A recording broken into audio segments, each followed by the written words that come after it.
ลื่นวิทยุโทรทัศน์เป็นคลื่นที่ใช้ส่งรับวิทยุและโทรทัศน์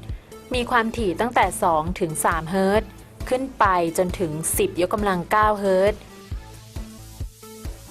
คลื่นวิทยุในช่วง AM มีความถี่พาหะอยู่ระหว่าง530กิโลเฮิรตซ์ถึง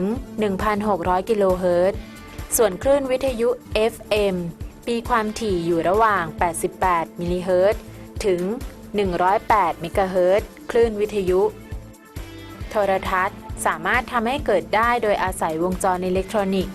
คลื่นวิทยุมีช่วงความถี่ตั้งแต่ประมาณ10กิโลเฮิรตซ์ถึง300จิกะเฮิรตซ์การคำนวณการรับส่งคลื่นวิทยุมีสูตรในการคำนวณดังนี้โดย F แทนความถี่ขณะที่เกิด resonance L แทนความเหนี่ยวนำ H และ C แทนความจุไฟฟ้า